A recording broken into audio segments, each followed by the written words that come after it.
Warriors, welcome. We are in 2020 now, and we can take a tremendous amount of lessons from 2019 because we've laughed together, we've progressed together, we've cried together, we've done a lot of things together, and I can only thank you for your continued trust and support in this channel, in this brand, in this content and knowledge. And today what I want to do is I want to feed you with 5 essential habits that will transform your 2020. Literally, I know that there's a lot of people out there that are saying, hey, this is the year where my mental health will absolutely be altered. This is the year where I no longer live with anxiety and emotional distress. This is the year where I transform myself and I no longer see myself in the world in a very narrow viewpoint. In order for those things to happen, we need to follow these 5 essential habits daily. Now, here's what I don't want to do. I don't want to be your mother and say, okay, habit number 1 is go to sleep 30 minutes earlier. Or habit number 2 is make sure you exercise 20 minutes daily. Why do you think those things don't work when someone sets those things as resolutions at the beginning of the year? Because nothing on the inside has altered. You can change a behavior, but if you don't change your thinking, perceiving, and your heart towards those behaviors, they're never going to last. That is why these 5 crucial, essential habits are working from the inside. Now, when you make these changes on the inside, the behaviors become easy. The exercises are easy. You no longer have to look for motivation from other people. Number 1 is respond through your soul and stop reacting through your ego. Your ego says, ooh, you are absolutely amazing at everything you do. That person should not be criticizing you ever. Does he know who you are? Or you're just not good enough to do anything, so just stay in your comfort zone and don't make any mistakes. The ego is connected to extremes. The ego is never pleased. There is never any contentment. And the ego comes with an acronym. W-A-R, WAR. W stands for worry. A stands for anticipation. And R stands for regret. Worry, we are very familiar with, right? The more I worry, the more secure I feel. The more I worry, the more control I have over myself, other people, and all the aspects of my life. All of a sudden, you feel like your world is very, very organized, but not very fun, right? A is anticipation. Oh my God, that catastrophic thing's going to happen in the future. Or when I find the coach, when I find the therapist, when I buy those clothes, when I make that much money, when I have that car, when I have the bigger house, then I'll be happy. Right? Then my mental health will improve. Then my anxiety will disappear when I take that trip. So negative anticipation, positive anticipation, they both suck. We can't have them in our lives. We have to be content with where we are. R is regret, meaning you're living in the past. You're living in the past. I can't believe he or she did that to me. I didn't have the resources to deal with that situation, and you continue to blame people, circumstances, environments in your past for what you're dealing with today, and therefore you never take responsibility for what you're feeling today and what your mental state is like. Anxiety is very much not your fault. because of the many emotional traumas that you went through during childhood, during adulthood, that were out of your control. But it is your responsibility to heal. And responding through your soul means compassion. Responding through your soul means I am where I am and I've learned lessons. Responding through your soul means awareness and the ability to pause in the moments of sensitivity. You don't have to be a victim to your sensitivity anymore. You don't have to be. But you must make a choice. And you must decide not to be. Number 2, essential habit for 2020 to overcome anxiety, better our mental health, and so forth, is to lessen your harsh judgments over yourself when unwanted feelings arise. Warrior, we're meant to experience a broad range of emotions. Anger can be used as energy.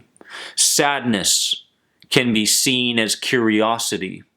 Anxiety can be seen as my survival instincts trying to protect me and warn me of a future scenario that is related to a picture I still hold in my past. All of these emotions that we call bad emotions are just signals. They're just messages. The idea is not to get rid of them. The idea is to work with them. So, warrior, please understand that you can work with them. And when you do begin to work with them, you're going to find that you're less reactive and you're less judgmental towards yourself in this world. That is when anxiety healing arises. This is what's called a true awakening, because that awakening can show up anytime, any moment, and you must be open to it. Number 3, essential habit of 2020 for total transformation and anxiety healing is to open up your heart to your new identity and not just your mind. What this means is thinking is good, but feeling is better. Thinking is good, but feeling is better. That's why every morning when I wake up, I feel what I want to feel like throughout that entire day. I close my eyes just for a few moments and I run the entire day in my mind's eye. Who am I going to meet? Oh, it's a beautiful conversation. We are smiling. Ooh, and then that challenge appeared and I dealt with it beautifully and so forth till my head hits the pillow. I've had a wonderful day. I've planted the seed in the morning and I have taken control of the things I actually have control over, rather than trying to control things I have no control over. So, I want you to open up your heart to your new identity and stop trying to fake it until you make it or do something in the hopes of change showing up. You know this world. I'll listen to 12 videos, 18 audios, 20 podcasts. I'll do 1,000,000 programs and hope that the information seeps in. No, that's not the journey towards self-discovery and anxiety healing. I need you to open up your heart to your new identity and get to know who this person is. What are you going to see? What are you going to hear? What are you going to feel? What are you going to taste? What are you going to smell? What are you going to sense when you are this new identity? Adopt it into your heart and your mind will follow. Number 4 is be the voice of understanding and peace, which means heal from the inside out, not from the outside in. Healing from the inside out means I have the answers within. Healing from the inside out is understanding what I'm currently experiencing. Healing from the inside out means, hey, inner child, I know you're still wounded from those experiences in your past, but we no longer live there. Thank you for providing me that message through a bodily symptom or an idea. I got the message, and this is the direction we're going. This is the new perception over this situation.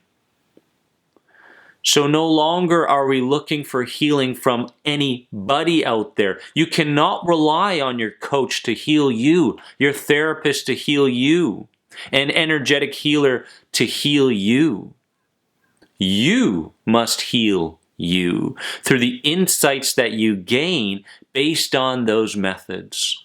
So again, healing from the inside out, not from the outside in.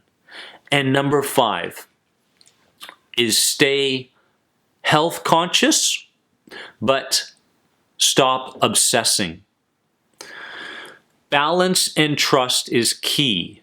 More isn't always better. Understand this, right? More isn't always better. I used to find myself being in a world of, hey, if I do more and more and more for myself in a 12-hour period throughout the day, I'm going to heal faster. Not necessarily the case, because everything that you're doing that is a change to what is normally familiar eats up on your willpower points. And when you lose all your willpower points, what's going to happen is you're going to feel mentally and emotionally depleted. And people are still trying to do, even when they're mentally and emotionally mentally and emotionally depleted, usually around the time of 2 or 3 o'clock, right? And this was me. I mean, the 2 o'clock wall. Why do I feel like this? Right? I woke up right away. I felt this heaviness over me, and I went through my familiar routines of negativity and pessimism and catastrophic thinking. And at 2 o'clock, boom, there it was. I was tired. And I kept pushing, and I kept pushing, and I kept pushing, because the world tells us to hustle. The world tells us to fight, fight, fight. Fight your anxiety, fight your stress, fight through every situation and circumstance in your life. What if we stopped fighting? What if we allowed a little bit? What would happen then? Well, our minds say that we would be in danger, but what's the truth? Many times, we believe every idea that shows up in our minds, and we act on it. We get emotional around it, when in fact it's just one way of perceiving a situation. Those voices in your head are not your voices. You didn't create them. Many different brains did. And it's time in 2020 to be your own voice, to create your own identity, to be your true self. And in order for that to happen, this full cup of water that has no space to put new ideas and new water in must be flushed out. It's very important that we unlearn as much as we learn and apply new things into our lives. Warrior, I leave you with this. When you no longer find yourself engaged in fighting to make things better, you are healing. When you no longer find yourself engaged in fighting to make things better, you are healing. That's that natural flow state that you will get into in 2020. I believe it in my heart. And now it's time for you to be relentless and committed enough to believe it in your own heart. I love you from the bottom of my heart. Have a wonderful day. Have a wonderful year, because you deserve it.